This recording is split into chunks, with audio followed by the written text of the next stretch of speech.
नमस्कार दोस्तों, एक और नई वीडियो में आप सभी का स्वागत है।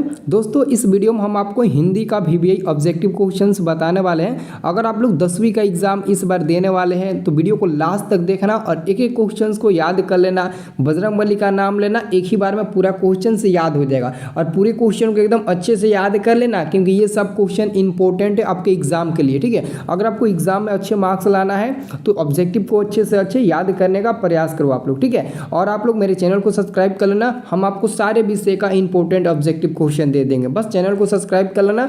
हम आपको मोबाइल पर नोटिस की मदद से भेज देंगे। ठीक है, तो देखो अगला क्वेश्चन, पहला नंबर क्वेश्चन है अमीरी में प्रत्यय है। तो अमीरी में दोस्तों प्रत्यय ई होता है। अमीरी में प्रत्यय क्या होता है? ई होता है। ये आपके व्याकरण का क्वेश्चन है। ठीक है, और जो दूसरा नंबर क्वेश्चन है अमराई का कुआं कहाँ है, ये आपके हिंदी वर्ण का क्वेश्चन है। ठीक है, अमराई का कुआं जो आपका मिलेगा वो रास्ते में मिलेगा, ये हिंदी वर्ण का क्वेश्चन है। ठीक है, तो आंसर आपका होगा ग नंबर वाला। अगला क्वेश्चन है आपका 3 नंबर कि पपत्ती की उम्र क्या थी। पपत्ती की उम्र 12 वर्ष थी और यह एक लड़की थी। पपत्ती एक लड़की का नाम है जो 12 वर्ष की थी। ठीक है, अब देखो अगला क्वेश्चन, सीता का मन भर आया। देखो सीता का मन तब भर आया जब उसकी बहुएं उनको परेशान करती थी, यानी कि बहुओं की कलह से सीता का मन भर आया। ठीक है, अगला क्वेश्चन है बाबा साहेब भीमराव अम्बेडकर का जन्म कब हुआ। तो याद रखना, बाबा साहेब भीमराव अम्बेडकर का जन्म 14 अप्रैल 1891 ईस्वी में महू मध्य प्रदेश में हुआ था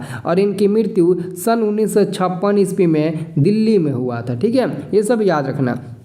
अगला क्वेश्चन आपका है 6 नंबर क्वेश्चन है कि बहादुर कहानी के रचयिता कौन है। बहादुर कहानी के रचयिता है मिस्टर अमरकांत ए नंबर वाला आंसर होगा। अगला क्वेश्चन है मैक्स मुलर के अनुसार सच्चे भारत का दर्शन कहाँ हो सकते हैं। मैक्स मुलर एक जर्मनी के रहने वाले एक व्यक्ति थे और ये जो बातें बोले थे कि सच्चे भारत का दर्शन कहाँ हो सकते हैं, तो हमारे ग्रामीण भारत में ही हो सकते हैं, उन्होंने ही यह बोला था। ठीक है, अगला क्वेश्चन आपको 8 नंबर देखने को मिलेगा कि पराभाव में कौन सा उपसर्ग है। तो देखो जी, प्रत्यय और उपसर्ग हम लोग पहले वाले को जुड़ते हैं, यानी कि पहले में जो जुड़कर नया शब्द बना दे उसे हम लोग उपसर्ग कहते हैं।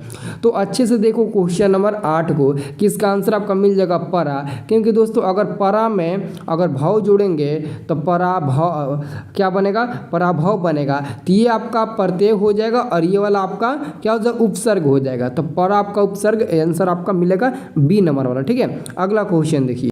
अगला आपका क्वेश्चन है 9 नंबर क्वेश्चन है मंगमा को किससे विवाद था। मंगमा को अपने बहू के साथ लेकर विवाद था, और किस बात को लेकर विवाद था, यह क्वेश्चंस 2 नंबर में 5 नंबर में पूछे जाते हैं। ठीक है, अगला क्वेश्चन है 10 नंबर कि सीता क्या देखकर रुआंसू हो गई। सीता क्या देखकर रुआंसू हो गई। बिछावन, घर, चप्पल या फिर ओढ़ना नहीं, सीता घर देखकर रुआंसू हो गई। 10 का आंसर क्या मिलेगा, नहीं ओढ़ना देखकर, शायद इसका आंसर घर नहीं होगा। ठीक है, एक मिनट, सीता क्या देखकर रुआंसू हो गई।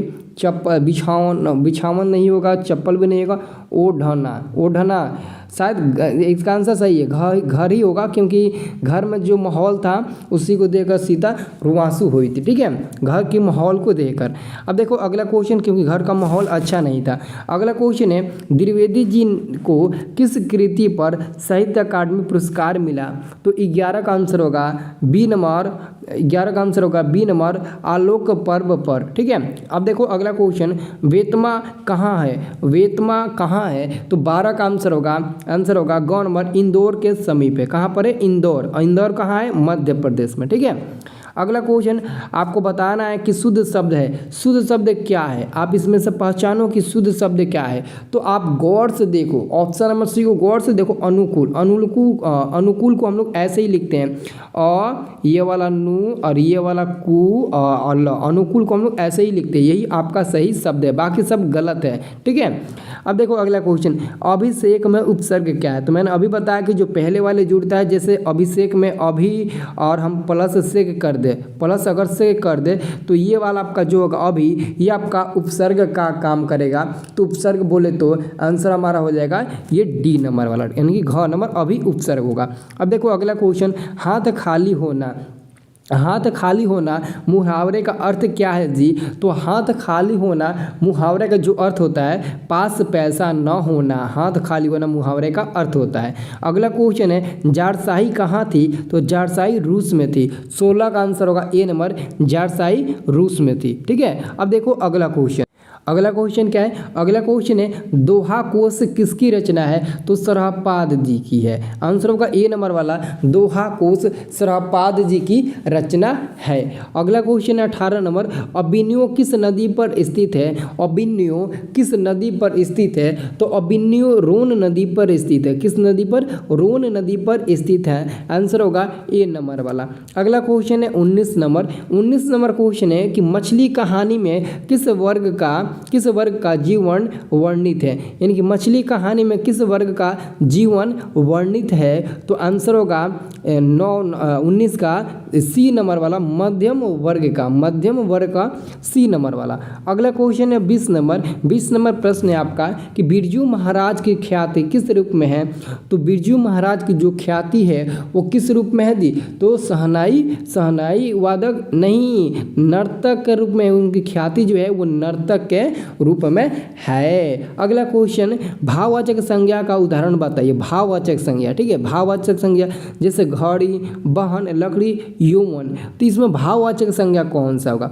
तो बहन, लड़की और घड़ी ये तो होगा नहीं, आपका होगा यौवन। ठीक है, आंसर होगा ए नंबर वाला। ठीक है, अगला क्वेश्चन आपका है 22 नंबर। 22 नंबर क्वेश्चन है आध्यात्मिक शिक्षा से गांधी जी का क्या तात्पर्य है? तो आंसर होगा ए नंबर वाला, हृदय की शिक्षा ए नंबर वाला।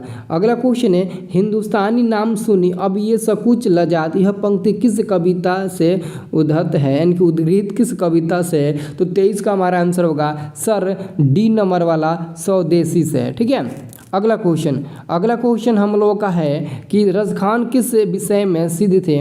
रसखान किस विषय में सिद्ध थे?